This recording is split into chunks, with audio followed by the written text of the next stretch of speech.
तो दोस्तों, क्योंकि रिश्तों के भी रूप बदलते हैं, कि आज के एपिसोड की शुरुआत वहीं से होती है जहां पूरे परिवार के सामने माहौल बेहद भावुक और तनाव से भरा हुआ नजर आता है। वृंदा नम आंखों के साथ अंगद की तरफ देखकर बोलती है कि उसने सिर्फ अपनी पत्नी पर हाथ नहीं उठाया, बल्कि उस रिश्ते की सबसे मजबूत नींव यानी भरोसे को भी तोड़ दिया है। वो कहती है कि जब कोई पति अपनी पत्नी पर हाथ उठाता है तो उस रिश्ते में सिर्फ दर्द नहीं आता, बल्कि विश्वास हमेशा के लिए खत्म हो जाता है। उसके बाद हर पल यही डर बना रहता है कि कहीं वो इंसान फिर से वही सब ना दोहरा दे, और किसी भी औरत को ऐसी शादी में रहने के लिए मजबूर नहीं होना चाहिए। उधर अंगद लगातार खुद को बेगुनाह साबित करने की कोशिश करता रहता है। वो बार बार बोलता है कि उसे कसम है उसने जानबूझकर वृंदा को धक्का नहीं दिया। वो उस समय नशे में था, उसे कुछ भी याद नहीं है और वो ऐसा करने की सोच भी नहीं सकता। लेकिन वृंदा उसकी एक भी बात मानने को तैयार नहीं होती। वो बोलती है कि यही तो हर बार होता है, पहले गलती की जाती है और बाद में गुस्से, नशे या हालात का बहाना बनाकर सफाई दी जाती है। लोग अपनी गलतियों को स्वीकार करने के बजाय उन्हें छिपाने की कोशिश करते रहते हैं। इसके बाद वृंदा अंगद के बिल्कुल करीब जाकर बेहद भावुक शब्दों में कहती है कि जब कोई आदमी किसी औरत पर हाथ उठाता है तो चोट सिर्फ उसके शरीर पर नहीं लगती, उस एक पल में उसका भरोसा, उसका आत्मविश्वास और उसका आत्मसम्मान भी टूट जाता है। और अंगद ने भी उसके साथ बिल्कुल यही किया है। उसने सब कुछ खत्म कर दिया। इतना बोलकर वृंदा अंदर कमरे में चली जाती है। इधर हेमंत का गुस्सा फूट पड़ता है अंगद पर। वो अंगद को डांटते हुए कहता है कि आखिर उसका दिमाग खराब हो गया है क्या? अपनी ही पत्नी पर हाथ उठाते हुए उसे शर्म तक नहीं आई। उसी समय ऋतिक भी हैरानी से अंगद की तरफ देखकर कहता है कि उसे तो कुछ समझ ही नहीं आ रहा। अभी तक तो उसे लग रहा था कि भाभी के लिए अंगद कोई सरप्राइज प्लान कर रहा था। तभी कमरे के अंदर से वृंदा की आवाज आती है। वो कहती है कि वो कोई सरप्राइज नहीं था, बल्कि उसके लिए सजा थी। अंगद उसको फिर से कटघरे में खड़ा करना चाहता था और एक बार फिर उसी पर इल्जाम लगाने वाला था। ये सुनकर पूजा भी अंगद से कहती है कि उसने जो किया वो बिल्कुल गलत किया है। हेमंत भी गुस्से में कहता है कि उसने पहले ही वृंदा को कम तकलीफ नहीं दी थी, जो अब ये सब करना भी बाकी रह गया था। इसके बाद वृंदा दोबारा बाहर आती है और पूरे परिवार के सामने कहती है कि वो ये बात सबको बताना नहीं चाहती थी, लेकिन अगर आज भी चुप रहती तो सबसे बड़ी गलती करती वो, क्योंकि औरतों को हमेशा यही सिखाया जाता है कि चुप रहो, सब सह लो, एक दिन सब ठीक हो जाएगा। लेकिन जब एक बार भरोसा टूट जाता है तो वो दोबारा कभी पहले जैसा नहीं बनता। फिर वो अंगद की आंखों में देखते हुए कहती है कि उसकी इस माफी का अब कोई मतलब नहीं रह गया। उसने सिर्फ अपना बच्चा ही नहीं खोया, बल्कि अपने पति पर भरोसा भी हमेशा के लिए खो दिया। वो आगे बोलती है कि अगर अंगद को उस पर शक था तो उसे उससे बात करनी चाहिए थी। दोनों बैठकर सारी बातें साफ कर सकते थे। जरूरत पड़ती तो अलग भी हो जाते। ये फैसला लेने का हक अंगद के पास था, लेकिन उस पर हाथ उठाने का अधिकार कभी नहीं था। यह हक न किसी पति को है और ना ही दुनिया के किसी इंसान को। आखिर में वृंदा साफ शब्दों में कहती है कि वो अंगद को कभी माफ नहीं करेगी। इतना बोलकर वो कमरे का दरवाजा बंद करने लगती है। तभी अंगद दौड़कर उसके पास जाता है और हाथ जोड़कर कहता है कि बस एक बार उसकी बात सुन ले। वृंदा पलटकर पूछती है कि अब आखिर क्या सुनना बाकी रह गया है? अंगद टूटे हुए स्वर में सिर्फ इतना बोलता है कि उसे माफ कर दे। अगर उसको जरा भी पता होता कि वृंदा सच में गिर गई थी तो वो उसे बचाने जरूर लौटता। उसे याद ही नहीं था कि क्या हुआ था। उसने जानबूझकर धक्का नहीं दिया। लेकिन वृंदा कहती है कि उसकी ये माफी अब उसके दिल तक पहुंच ही नहीं रही, क्योंकि जो टूट चुका है उसे अब जोड़ा नहीं जा सकता। फिर वो बोलती है कि आज मुन्नी और सलोनी ने अपने अपने पतियों को जिंदगी का सबसे बड़ा तोहफा दिया है, और वो भी हमेशा से अंगद को खुश देखना चाहती थी, इसलिए उसके पास भी उसके लिए एक आखिरी तोहफा है। इतना बोलकर वृंदा कमरे के अंदर जाती है और हाथ में वही तलाक के कागज लेकर वापस आती है जो कभी अंगद ने तैयार करवाए थे। वो कागज अंगद के सामने दिखाकर बोलती है कि ये वही डिवोर्स पेपर्स है ना, तो आज वो खुद इन पर साइन कर देती है। इतना बोलकर वो बिना एक पल रुके उन कागजों पर अपने साइन कर देती है। पूजा, हेमंत, ऋतिक और घर के बाकी सभी लोग उसको रोकने की बहुत कोशिश करते हैं। सभी चाहते हैं कि वो ये फैसला न ले, लेकिन इस बार वृंदा किसी की भी बात नहीं सुनती। आखिरकार वो साइन किए हुए तलाक के कागज अंगद के हाथ में रख देती है और बोलती है कि अब उसकी तरफ से भी ये रिश्ता हमेशा के लिए खत्म हो चुका है। पहले दोनों सिर्फ दिल से अलग हुए थे, लेकिन अब कानूनन भी उनका तलाक हो गया है। वो साफ कहती है कि अब वो ऐसे इंसान के साथ कभी नहीं रह सकती जिसने पहले उसके चरित्र पर शक किया और फिर उसी पर हाथ भी उठा दिया। आखिर में वृंदा बस इतना कहती है कि जिस पल अंगद ने उस पर हाथ उठाया था उसी पल उसने उनके रिश्ते की आखिरी उम्मीद भी खत्म कर दी थी। इतना बोलते हुए वो कमरे के अंदर चली जाती है और पूरे घर में गहरा सन्नाटा छा जाता है। तभी पूजा बेहद मायूस होकर अंगद से बोलती है कि उसने जो किया वो बिल्कुल गलत किया। उसे कभी उम्मीद नहीं थी कि अंगद जैसा समझदार इंसान ऐसी गलती कर सकता है। ऋतिक भी खुद को रोक नहीं पाता। वो कहता है कि वो हर जगह अंगद का एग्जाम्पल देता रहा है, लोगों को हमेशा यही कहता रहा कि एक अच्छे पति और अच्छे इंसान का मतलब क्या होता है, लेकिन आज जो हुआ उसने उसकी सारी सोच ही बदल कर रख दी। इतना सुनते ही अंगद पूरी तरह टूट जाता है। वो वहीं जमीन पर बैठकर फूट फूट कर रोने लगता है। दूसरी तरफ कमरे के अंदर वृंदा भी लगातार रो रही होती है। मुन्नी और सलोनी उसको संभालने की कोशिश कर रही होती है, लेकिन उसका दर्द किसी से संभाले नहीं संभल रहा होता। तभी हेमंत वृंदा के पास आता है और उसके सामने बैठता है। भरे गले से वो कहता है कि उसने कभी सपने में भी सोचा नहीं था कि अंगद ऐसा कुछ करेगा। इतना बोलते बोलते हेमंत भावुक होकर वृंदा के सामने हाथ जोड़ता है। वृंदा तुरंत उसे रोकने की कोशिश करती है, लेकिन हेमंत कहता है कि अगर हो सके तो वो अंगद को माफ कर दे। लेकिन वृंदा नम आंखों के साथ कहती है कि चाचू ऐसा मत कीजिए। वो कहती है कि आप हाथ मत जोड़िए। इस परिवार ने मुझे जितना प्यार और सम्मान दिया है शायद उतना मुझे कभी नहीं मिला। मैं इस प्यार और इज्जत को जिंदगी भर नहीं भूल पाऊंगी, लेकिन अब मैं इस घर में भी रुक नहीं सकती। इतना बोलकर वृंदा अपनी अलमारी खोलती है और अपने कपड़े निकालकर सामान पैक करना शुरू करती है।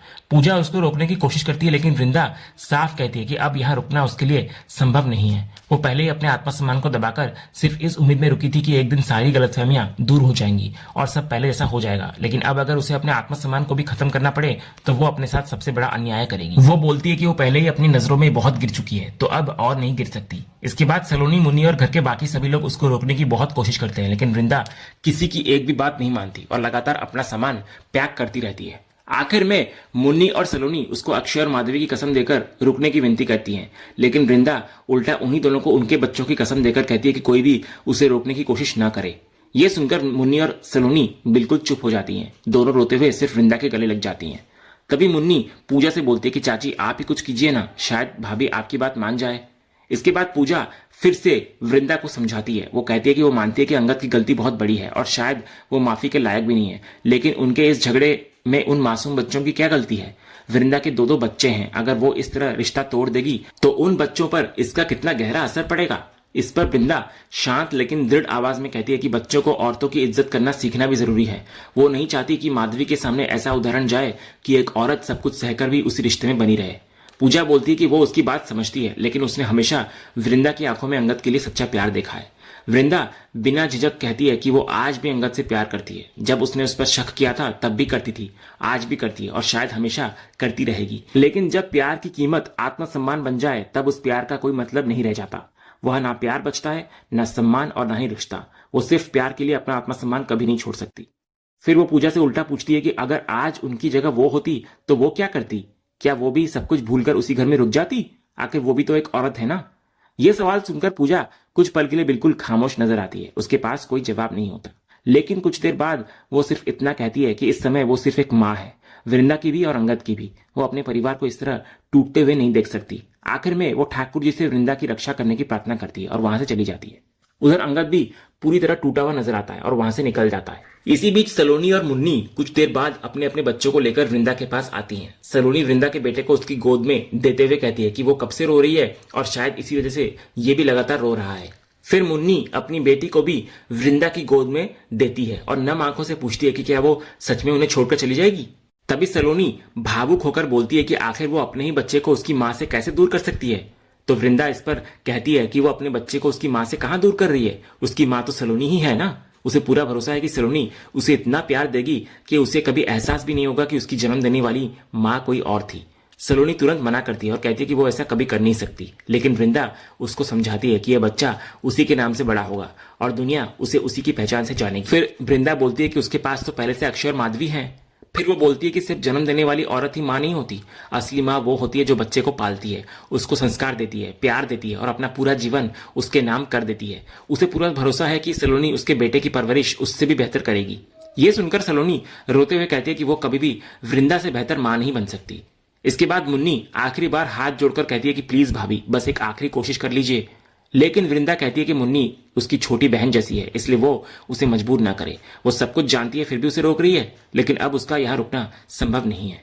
तभी सलोनी एक आखिरी गुजारिश करती है। वो कहती है कि अगर हमेशा के लिए नहीं रुक सकती तो कम से कम बाबू की छठी तक तो रुक जाए, वो उससे पहले उन्हें कहीं जाने नहीं देगी।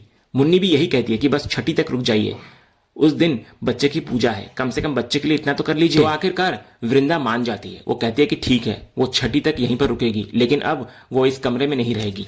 अगले सीन में माहौल पूरी तरह शांत होता है, लेकिन दोनों के दिलों में तूफान चल रहा होता है। एक तरफ अंगद अपने कमरे में अकेला बैठा होता है, तो दूसरी तरफ वृंदा भी अपने कमरे में बिल्कुल खामोश नजर आती है। अंगद बार बार उन खूबसूरत पलों को याद कर रहा होता है जो उसने वृंदा के साथ बिताए थे।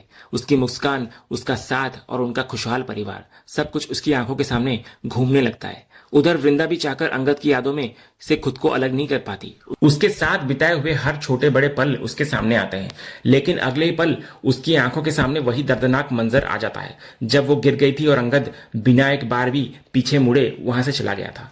यही याद आते ही उसकी आंखें फिर से नम हो जाती हैं। अगली सुबह वृंदा सीधे फैक्ट्री पहुंचती है। उसको देखकर भारती हैरान हो जाती है और पूछती है कि वो इतनी जल्दी काम पर क्यों आ गई, उसे तो अभी आराम करना चाहिए था। लेकिन वृंदा कहती है कि वो बिल्कुल ठीक है। वो कहती है कि उसे सबसे पहले एक जरूरी बात करनी थी, सबसे। फिर वो भारती से पूछती है कि क्या उसने सब लोगों को बुला लिया। तो भारती कहती है कि उसने सभी कर्मचारियों को कैबिन में बुला लिया है। इसके बाद दोनों कैबिन के अंदर पहुंचते हैं, जहां पहले से ही पूरी टीम मौजूद होती है। वृंदा सबकी तरफ देखकर बोलती है कि उसने सभी को इसलिए बुलाया है क्योंकि उसे एक जरूरी बात बतानी है। वो इस कंपनी का काम छोड़ रही है और आज उसका आखिरी दिन है, इसलिए वो चाहती है कि अपने सभी काम, जिम्मेदारियां और बाकी सारी जरूरी फॉर्मेलिटीज पूरी करके सब कुछ सही तरीके से टीम को हैंडओवर कर दे। ये सुनते ही वहां मौजूद सभी लोग हैरान हो जाते हैं। तभी भारती कहने लगती है कि आखिर वो ऐसा फैसला क्यों कर रही है। लेकिन वृंदा सिर्फ इतना बोलती है कि वो अपना फैसला कर चुकी है। कंपनी में इतने लोग हैं, इसलिए किसी एक इंसान के जाने से काम कभी रुकता नहीं। इसके बाद वो सभी से कहती है कि अब सभी लोग वापस जाकर अपना अपना काम शुरू कर दें। सभी कर्मचारी वहां से निकलने लगते हैं, लेकिन तभी वृंदा कृपा को रुकने के लिए कहती है। वो कहती है कि उसे उससे अकेले में कुछ जरूरी बात करनी है। बाकी सभी लोग बाहर चले जाते हैं और कमरे में सिर्फ वृंदा और कृपा रह जाती है। वृंदा खुद दरवाजा अंदर से बंद करती है, फिर कृपा को बैठने के लिए कहती है और बिना किसी घुमाव के सीधा सवाल करती है। वो पूछती है कि आखिर उसने ऐसा क्यों किया, उसने झूठ क्यों बोला। एक औरत होने के नाते उसने उस पर भरोसा किया, उसका साथ दिया, लेकिन बदले में उसे इतना बड़ा धोखा क्यों मिला। इसके बाद वृंदा उससे पूछती है कि इस पूरे झूठ में उसके अलावा और कौन कौन शामिल है। तो कृपा रोते हुए कहती है कि उसने वृंदा से कोई झूठ नहीं बोला था और ना ही उसको धोखा देना चाहती थी। वो सच में विक्रांत के बच्चे की मां बनने वाली थी। फिर कृपा पूरी बात बताती है। वो कहते हैं कि जिस दिन वृंदा उससे बात करने के बाद विक्रांत से मिलने गई थी, उसके बाद विक्रांत उस पर बहुत बुरी तरह भड़क गया। उसने उसको जबरदस्ती बच्चा गिराने के लिए मजबूर किया और धमकी दी कि अगर उसने उसकी बात नहीं मानी तो उसके सारे वीडियो और फोटो सोशल मीडिया पर वायरल कर देगा। ये सुनकर वृंदा पूछती है कि फिर जब उसने फोन पर उससे पूछा था सच, तब उसने सच्चाई क्यों नहीं बताई। तो कृपा कहती है कि वो बहुत डर गई थी। पहले ही उसकी जिंदगी बिखर चुकी थी और वो अपनी और बदनामी नहीं चाहती थी। अगर फिर भी वृंदा को लगता है कि उसने उसके साथ गलत किया है तो वो उससे हाथ जोड़कर माफी मांगती है। इतना बोलते बोलते कृपा सचमुच हाथ पैर दोनों जोड़ लेती है और रोते हुए कहती है कि प्लीज मैडम मुझे माफ कर दीजिए। तो वृंदा तुरंत उसके हाथ नीचे कर देती है, लेकिन वो खुद कुछ भी नहीं कहती, बस गहरी सोच में डूब जाती है। और इसी सीन के साथ आज का ये एपिसोड यहीं पर खत्म होता है। तो दोस्तों, आपको आज के एपिसोड का अपडेट कैसा लगा, अपनी राय हमें कमेंट बॉक्स में जरूर बताएं। अगर आपको आज का ये वीडियो पसंद आया हो तो वीडियो को लाइक और शेयर जरूर करें और ऐसे ही लेटेस्ट एपिसोड के अपडेट जानने के लिए हमारे इस चैनल को सब्सक्राइब करना ना भूलें और बेल आइकन को भी जरूर दबाएं। मिलते हैं अगले एपिसोड के अपडेट के साथ, तब तक के लिए धन्यवाद।